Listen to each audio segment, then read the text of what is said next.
Hosea has a message that we need to hear. It is a message for people today. It is a message for the church today. But with that being said, it is also a shocking message. Some of the books of prophecy, especially if we're not familiar with them, if we've not read through them frequently, or if they're the types of books that we don't hear sermons about regularly, we might actually be a bit shocked by some of the things that are said. And that is very true in the book of Hosea. It is not a comfortable book. In fact, the scene that is pictured, the things that Hosea is told to do, the marriage that he has, the way his wife behaves, it is not the type of discussion for polite society. It's a very shameful and terrible situation. And yet God inspired Hosea to write this prophecy and to go through these actions that we'll talk about, because the way Israel was behaving and the way Judah was getting ready to start behaving were not polite, respectable ways of living. They were shameful and they were sinful. And while we might look at the book of Hosea and Israel as a nation and think that it's strange and even feel a bit uncomfortable, we're meant to feel uncomfortable with this book, because really what it shows us is it shows us the reality of sin. And we have such a tendency as humanity, modern day Americans, but I think humanity throughout all history, to get comfortable with sin. We may detest the sin of others. We may see things other people do, and we really are against that. But in our own lives, in our own communities and cultures, we get very comfortable with things that are not right. And this is a book that highlights just how awful sin and rebellion really is. But with that, it also demonstrates how loving God is. And so it is a book of warning, but it is also a book of great hope. And so we're not going to dive down. As I was reading through Hosea and preparing the thoughts, it was very difficult to not basically end up writing a sermon on almost every chapter. I will say Hosea is, in my opinion, one of the easier books of prophecy to understand. It doesn't have a lot of apocalyptic literature. It doesn't have some of the strange prophecies. It's pretty straightforward. There are some difficult parts in it, but by and large, it's pretty easy to understand what Hosea is saying. That doesn't make it an easy book, but it's easy to understand by and large. But we're not going to get to do that. We're not going to get down into all of the details of each chapter. We're just going to, as we've tried to do through the previous books of the Old Testament, provide an overview, and I hope in doing so that may give you a foundation if you wish to go and study this book further, that you feel comfortable and excited to do so. So let's just start with talking about Hosea, the man who wrote this book. We're not told very much about him. We don't know very much about him. We know that his father was a man named Beeri, but we don't know who he was, so that doesn't help us tremendously. We just know the name of his father. That's the only mention of his father, and we don't read about Hosea, at least not any biographical information elsewhere throughout the scriptures. And so all we know is that he was the son of this man named Beeri, and we do know because his marriage and children become a part of his prophetic work, as far as they are an example, they are symbols for something, that he was married to a woman named Gomer, and they had 3 children, and all of those 3 children had symbolic names, and we'll talk about those in just a moment. Now, Hosea, his name himself is an interesting name because his name means salvation. In fact, it's derived from the same word or the same root that we get the word Joshua, which Joshua basically is Yahweh saves or God saves. Hosea is a shorter form of that just means salvation. And so it's an interesting name for this prophet who was a prophet of judgment and doom in many respects, but was also a prophet who had several passages throughout his writing about hope and restoration. It's also a little bit ironic. It's spelled differently in our English Bibles, but the last king of Israel, we'll see this in just a moment, his name was Hosea, which is actually, from what I've read in the Hebrew, about the same. And so the man who would be the last king of Israel shared the name of the prophet who basically foretold this is all coming to an end. Now, just to get an idea of the time frame, we're given several names of kings, and we find from this that Hosea actually had a pretty long prophetic ministry. For only having 14 chapters that you could probably read through in somewhere between 30 and 45 minutes if you just sat down and read them, that really covers a few decades of this man's life. Now, we're told that he prophesied during the reigns of Uzziah and Jotham and Ahaz and Hezekiah. Those are those names on the top there. Those are rough estimate of dates. Don't take those as too specific. There's always debate and commentaries and historians about dates, but those are rough time frames of those men's reigns. So those were the kings of Judah who reigned, at least at some point, during Hosea's life. He lived during the lives of these men. And we're told that he also lived during, or his prophecy was during the reign of Jeroboam, which is Jeroboam the second, who is the king of Israel. And so we see, roughly from around 750 to maybe 715 BC, which is a pretty long career, is a pretty long time span, and that's just an estimate, but from at least somewhere where Jeroboam and Uzziah's reigns overlapped into the reign of Hezekiah is the time period in which this man Hosea worked and labored. Now, there's something interesting about this. First of all, while we're told 4 of the kings of Judah that lived, Hosea's message is predominantly focused on Israel. Now, he has things that he says to Judah. His prophecy is not either or. There are times where he gives warning to Judah. There are times that he blesses Judah. And there are times that he condemns the wickedness of Judah. And that probably has to do with some of the time periods, because some of these kings are evil and some of them are good in Judah. But what's also interesting is while his predominant message is towards Israel, which he refers to frequently as Ephraim, when you're reading through Hosea and you read about Ephraim, that's another way of referring to the northern nation of Israel, or also maybe Samaria, that's the capital city of Israel. The only king that's mentioned is Jeroboam. But there are several other men that are kings during this time period. In fact, there's 6 other men that would be kings during Hosea's life, but we're not told these men's names, but we know he prophesied during their reign, because if you go back and look at 2 Kings and read about these men, they were all during this time of Uzziah and Jotham and Ahaz. And then in about 722 BC is when Assyria finally conquered Israel, the northern nation. They were carried off into captivity. Now, as far as the time period and what's taking place, by the time Hosea comes on the scene, things are starting to get very shaky for both Israel and Judah. But just previous to this, they had enjoyed some time of relative prosperity. The reign of Jeroboam II, which you see there is a pretty long reign, was a prosperous time. It was a time when the territory expanded. It was a time of wealth. It was a time of relative peace. Assyria was starting to build, but they were not conquering just yet. And so it was a time of peace, but with that peace just came a worsening and worsening of the spiritual condition of Judah. And so while the nation, or of Israel, and so as the nation enjoyed this time of growth and prosperity, it was all about to come to a screeching halt, and they were about to be thrown into a very turbulent and difficult time. In fact, just look at these kings that are not mentioned, but who reign. Jeroboam reigns for almost 40 years. There's some stability in the leadership. Over the course of basically the next 20 to 30 years, they have 6 different kings. One of them reigns for 6 months. One of them reigns for 1 month. There's multiple assassinations that take place. There's multiple changes of lineages or dynasties.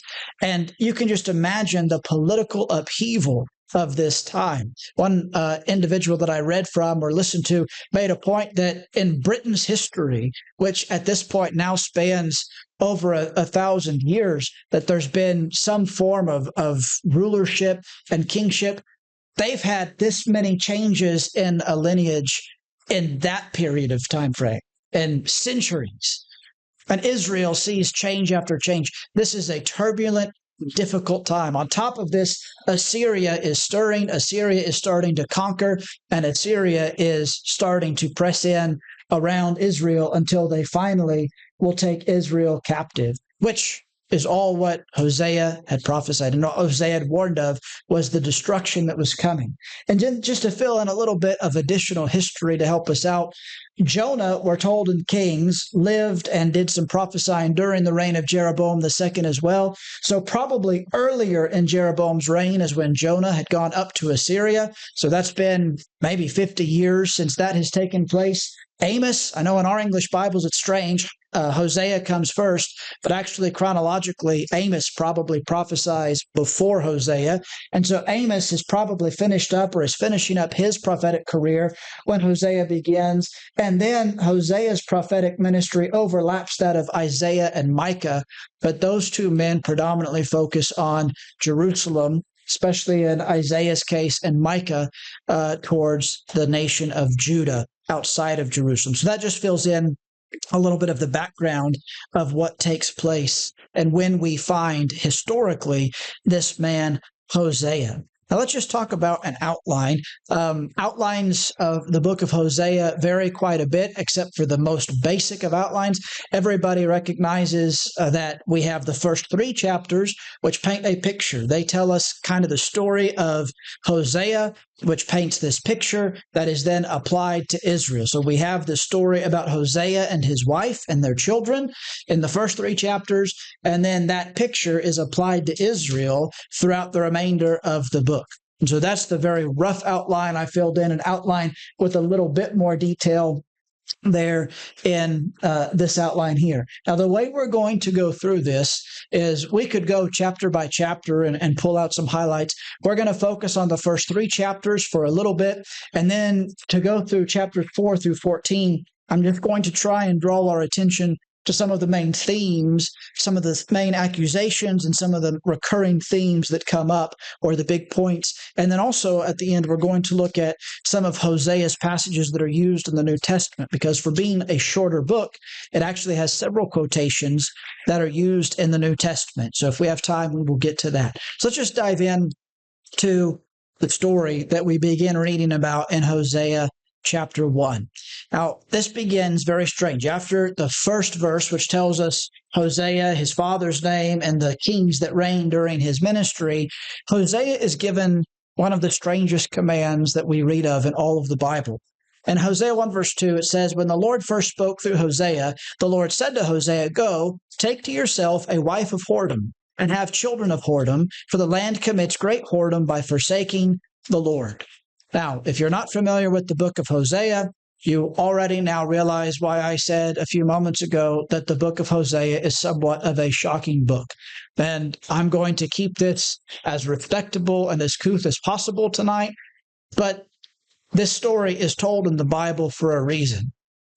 There's a word that pops up there 3 times in that verse that I don't like to say and I don't like to think about. And in common vernacular, if we were to use this word, it would be very derogatory. And yet it is an accurate word for not only what Hosea's wife will participate in, but in what Israel spiritually had become. Obviously, the Spirit of God is emphasizing when some problem, when it focuses on this idea of whoredom. Now, some other translations will use something like promiscuity. That's an apt term, but it kind of, if you talk about someone living a promiscuous life, and if you talk about someone living a life of whoredom, there's different connotations there. It kind of dresses it up a little. It's still bad. God doesn't dress this up. He calls this what it is. Also, some will render this prostitution.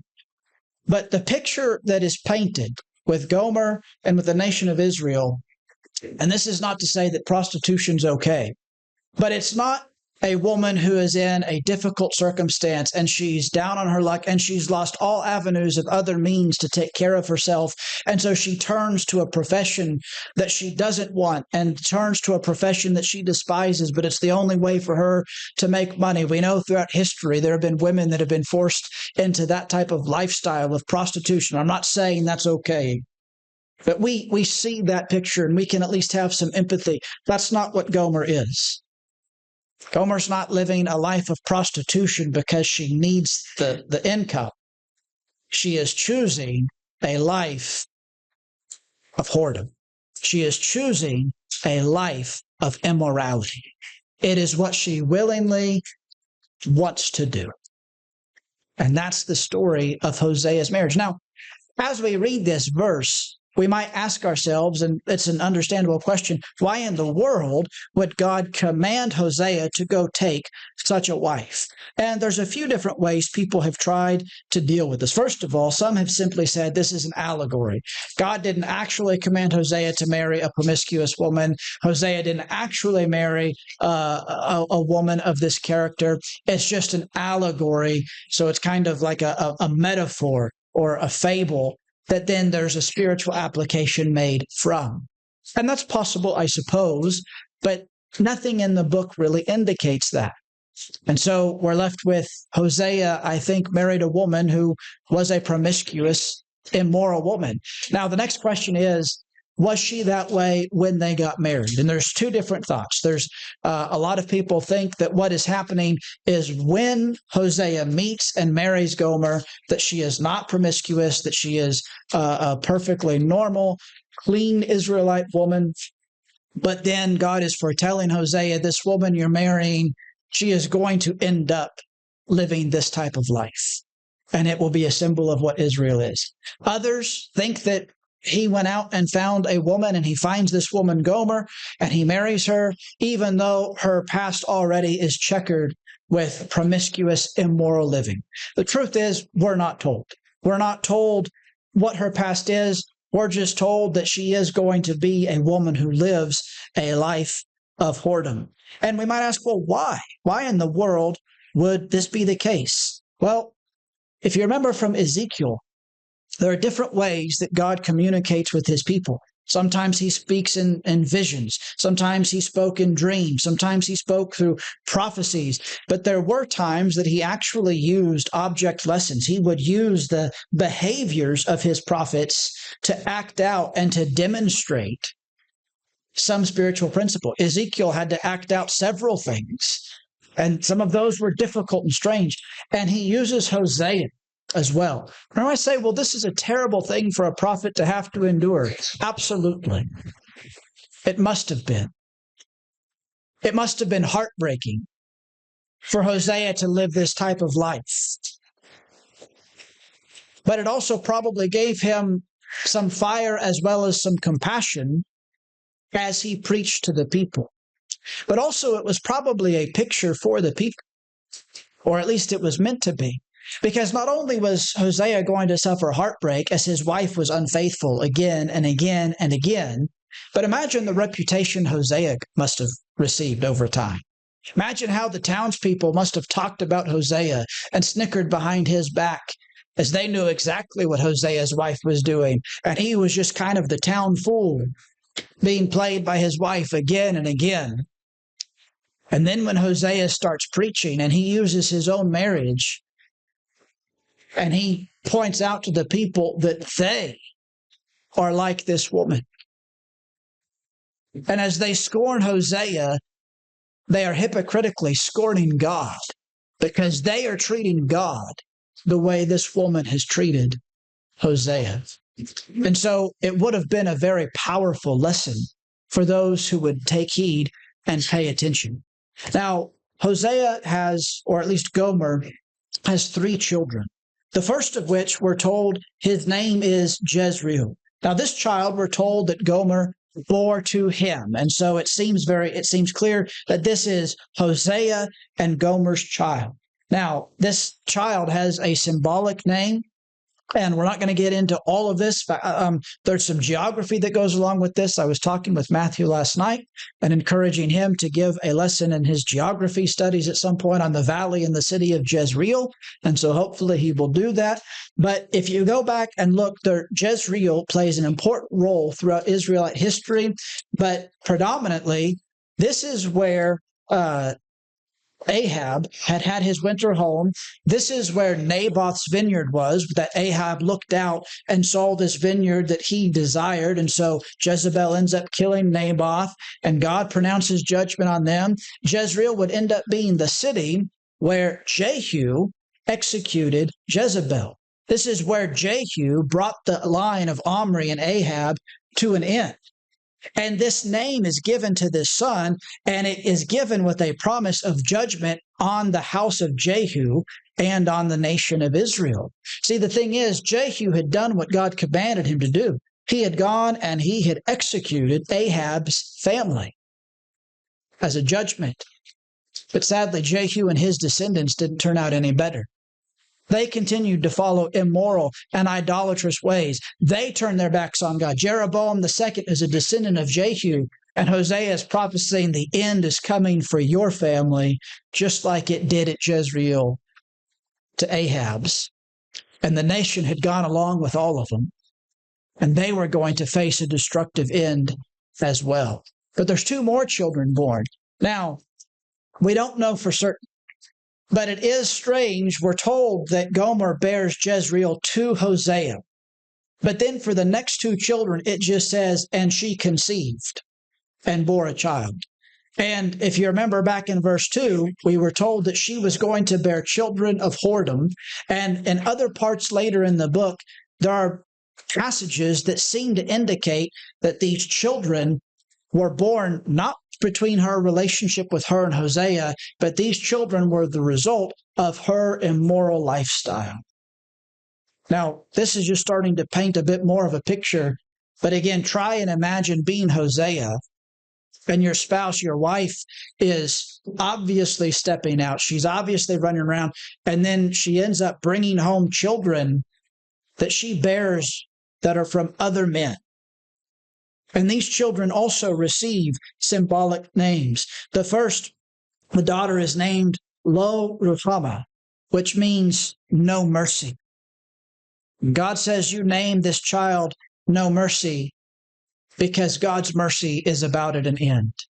And the people of Israel are going to realize how merciful he has been, but the patience is over, and they are going to experience judgment instead of mercy.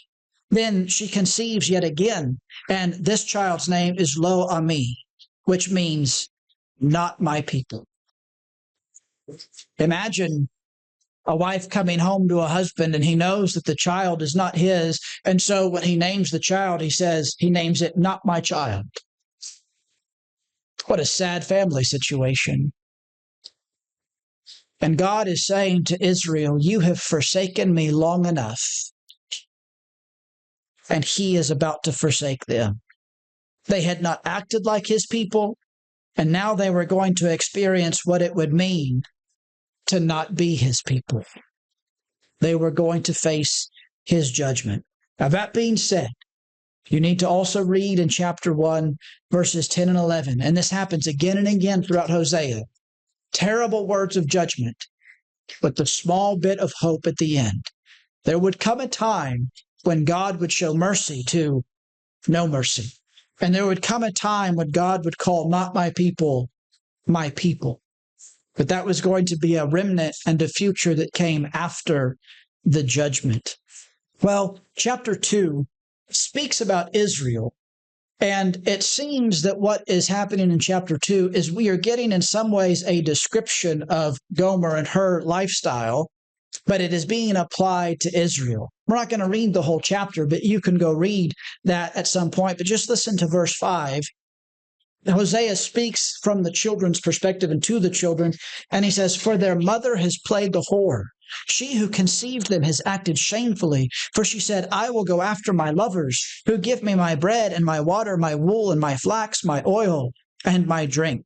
I think the picture that is painted throughout the story of Hosea, this is not a picture of a distraught marriage, of a woman whose husband is neglectful or mean or even abusive. He doesn't pay attention to her. He doesn't provide for her. And as she is beaten down again and again, emotionally and mentally and maybe even physically, she meets some other man who shows her attention, and she makes a terrible mistake and commits adultery. By the way, I'm not saying that adultery in those situations is right. That's still very sinful. But we all understand that that happens sometimes, sadly, because people don't work on their marriages, that tragic decisions are made. That's not what's happening here. Hosea is to be assumed to be a good, godly man. and a godly husband. He's taking care of her. He's providing for her. And think about this as well. In this time period, I realize this may not be what we like to hear in modern America, but in this time period, if you're a woman, you don't have a lot of options for safety and security and provision. Especially in pagan, idolatrous Israel, you might be, like other nations, treated not much more than property. So imagine how wonderful it would be as a woman to have a husband who loved you, who cared for you, who provided for you, who protected you, who cherished you. How much more blessed you would be than so many of the other women in Israel. And this woman who has such a husband willingly chooses to step out and pursue immoral pleasure from anyone else that she can come across. And she does this again and again and again. And yet Hosea continues to provide. But as he continues to provide, she ascribes all the good things in her life to all of these other lovers in her life. Think of how shameful that would be. It's a picture that is despicable. It's a picture that should cause disgust and revulsion. And it's a picture of sin. That's what it is when we sin against God. As terrible as it would be for any person here to commit adultery against their loving, loyal, faithful spouse, that's what we do when we choose sin.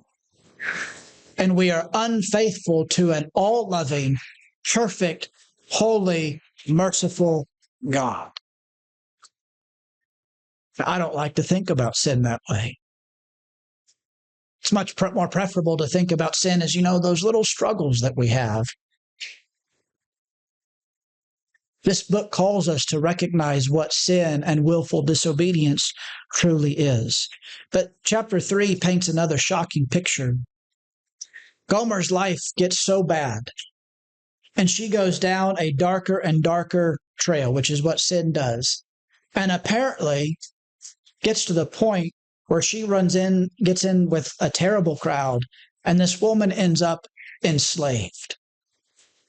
This woman ends up on a slave auction because of her choices and her behavior. Now, I want you to think about this. You live in a time of slavery, and your spouse, who you've done nothing but love and try and treat well and be faithful to, has lived a life of gross immorality, of terrible unfaithfulness, and has gotten themselves into the worst situation possible, and it's entirely their fault. What is your response? I think most of us, our response would be, serves them right. Just the other day, I saw on Facebook, someone had posted a question in some group about divorce.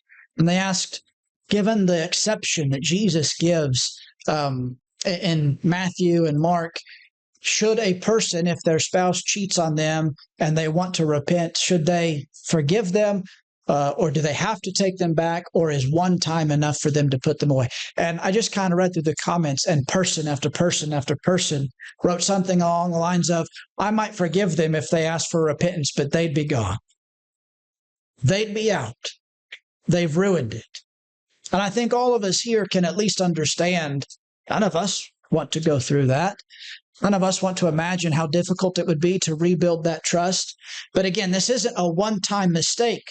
This isn't we both failed our marriage and this person finally committed adultery, but we both could have done things better. This is a disgusting, deplorable situation that has landed this woman on the auction block.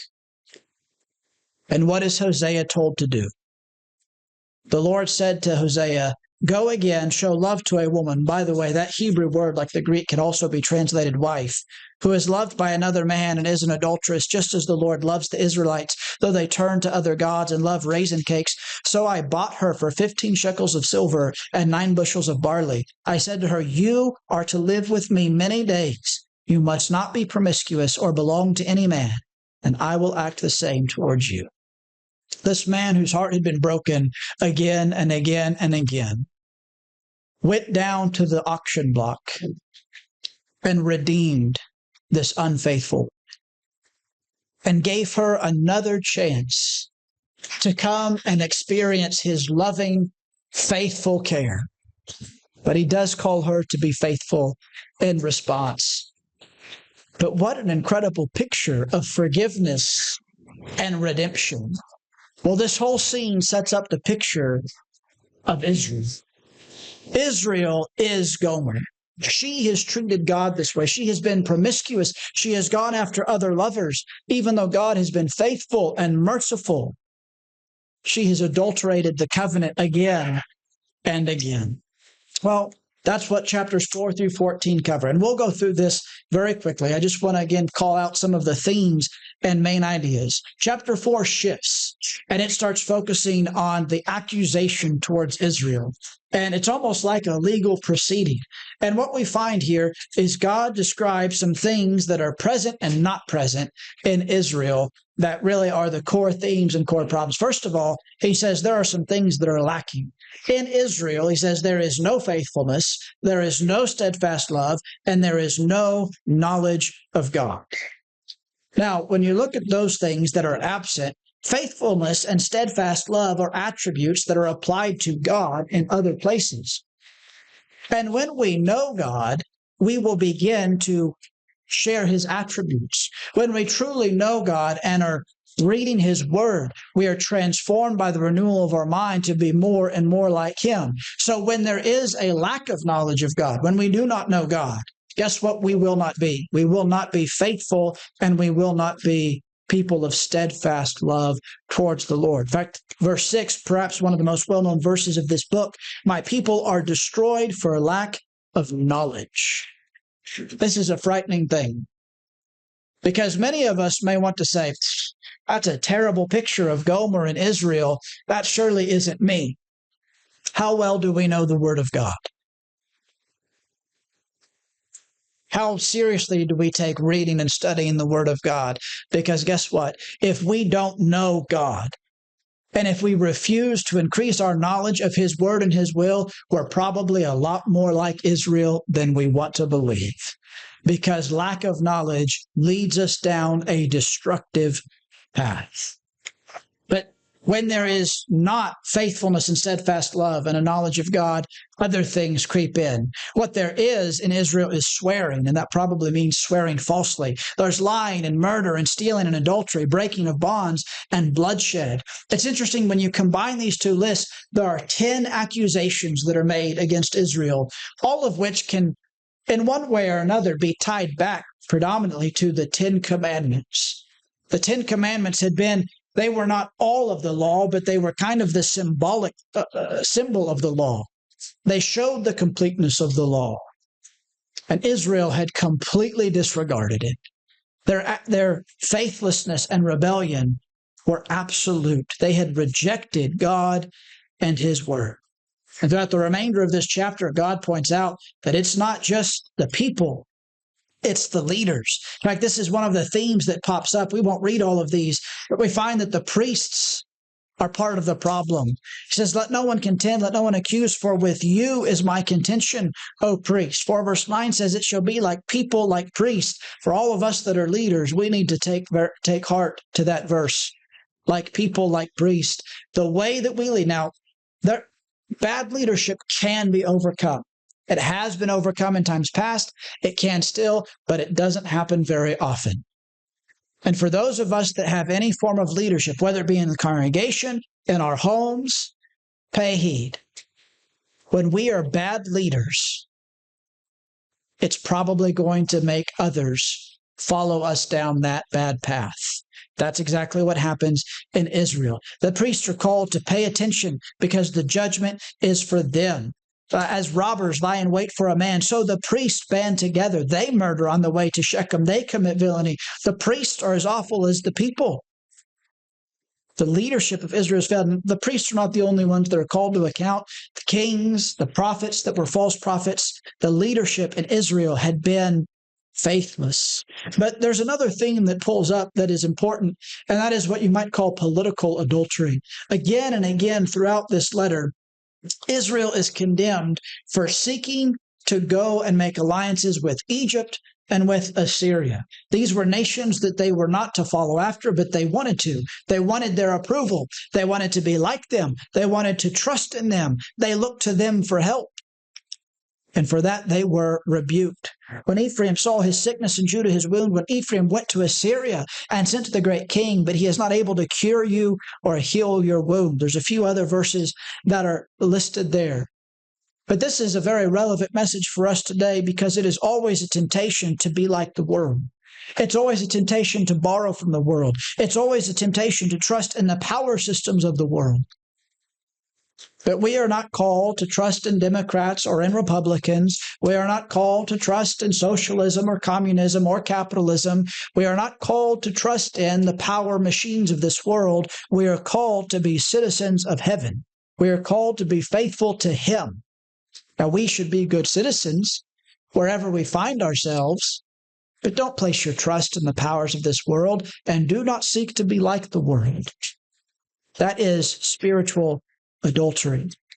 Their rebellion was persistent. That phrase that I mentioned, that idea of whoredom, I tried to look that up. The phrase whoredom, to play the whore, or whoring, are found 19 times in just the first 9 chapters of Hosea. You add words about adultery, and you add several more. Now, there was literal immorality taking place. The sexual sins of Israel were grotesque. There were cult prostitutes. There was all sorts of filth that was taking place. But many of those phrases are actually in reference to idolatry. And that is the picture of how bad sin is. How bad it is when we put anything in place of our service and our faithfulness to God. But Israel was persistent in this. This theme comes up again and again. Here's just a couple of verses that highlight this. Chapter 5, verse 11. Ephraim is oppressed, crushed in judgment, because he was determined to go after filth. Now, if that's not a contemporary description of much of Western society and Eastern society culture, I don't know what is. Our world, it's determined, it seems, to go after filth. The question is, are we? 9 verse 10, like grapes in the wilderness, I found Israel, like the first fruit on the fig tree in its first season. I saw your fathers, but they came to Baal Peor and consecrated themselves to the thing of shame and became detestable like the thing they loved. We are, or we become, what we love. When we love good things, when we love righteous, holy things, we will become more and more righteous and holy. When we love God, we will become like Him. When we love the world, we will become worldly. When we love the darkness, we will be filled with darkness. When we follow detestable things, we become detestable. And for this relentless rebellion, there is judgment. God says, woe to them, for they have strayed from me, destruction to them, for they have rebelled against me. I would redeem them, but they speak lies against me. God is merciful and long-suffering and loving, but there comes a point when the patience is over, when we can't avail ourselves of the mercy anymore. There comes a time for judgment. This is not a pleasing verse, but listen to chapter 13, verse 16. Samaria shall bear her guilt, because she has rebelled against God. They shall fall by the sword. Their little ones shall be dashed in pieces, and their pregnant women ripped open. I don't like reading that. I don't like reading it in private. I don't like reading it out loud here. But it's put in the Bible as a description of what was going to happen to Israel because they had chosen rebellion. And we have got to realize when we choose rebellion, the result is not going to be a pretty peaceful picture. It's a devastating and terrifying picture of judgment. Hosea warns of that again and again. But with that being said, even in the darkest of times, people can choose righteousness. And even to Israel, God had a message of hope. Despite Israel's detestable rebellion, and even though they were going to face judgment, God held a relentless love for His people. This passage, I believe this is in chapter, I didn't put the chapter on there. I think this is chapter 8, but I need to go back and check that. How can I give you up, O Ephraim? How can I hand you over, O Israel? How can I make you like Admah? How can I treat you like Zeboim? My heart recoils within me. My compassion grows warm and tender. I will not execute my burning anger. I will not again destroy Ephraim, for I am God and not a man, the Holy One in your midst, and I will not come in wrath. They shall go after the Lord. He will roar like a lion. When he roars, his children shall come trembling from the west. They shall come trembling like birds from Egypt and like doves from the land of Assyria, and I will return them to their homes, declares the Lord. Judgment was coming. But for Israel, that did not have to be the end. God said, when this judgment is passed, that he would roar and he would begin bringing his remnant home. And in that, there was hope. Now, did they deserve that hope? No. Just like Gomer did not deserve to be bought by the very man whom she had spurned most of all, Israel did not deserve to have a sliver of hope offered them and extended by the God whom they had rebelled against. But God's love is even more relentless than we can imagine. And he held out a hope and opportunity for his people. And just as Gomer was redeemed, God was going to redeem his people. We don't have time to go through all these, but if you want to write them down or if you want to get this slide, I'd be happy to send them to you. Hosea has several passages that are quoted in the New Testament. I would love to go through this, and maybe sometime we could do a study on this, but we just don't have time since we've gone far long enough. I want to just end on this thought. If you read through Hosea, there's ups and downs. There's a lot of judgment with the short bit of mercy and a lot of judgment with a slight bit of hope. But the last chapter is an invitation to the people to return to God. And I think we need to take it very seriously, the picture that's been painted. And when we read the book of Hosea, we should absolutely be disgusted by the picture of infidelity and faithlessness. And then we need to have a very serious conversation with ourselves, and we need to realize that as we look at the picture of Hosea and Gomer, you and I are not Hosea. That's not who we are in that picture. We are like Gomer. When we chose sin, we turned our back on a perfect, loving Father. When we choose sin, we commit spiritual adultery against the perfect, loving Creator. We are Gomer. But like Gomer, although we do not deserve it, God loves us relentlessly, has pursued us, and God has redeemed us from the auction block of sin. But he did not do so with 15 pieces of silver and 9 bushels of barley or wheat. He did so with nothing less than the precious blood of his Son. Peter reminds us, knowing that you were not redeemed, the English Standard Version says ransomed, with perishable things like silver or gold from your futile way of life, inherited from your forefathers, but with precious blood, as of a lamb unblemished and spotless, the blood of Christ. As we think about Gomer, we might think, how could a person live so wickedly, so evil, that they ended up enslaved in that situation? Because that's what sin does. And you and I once were slaves of sin. But Jesus, our Lord, paid the price with his own blood to purchase us, to redeem us, and to bring us back home to be his faithful bride in the church.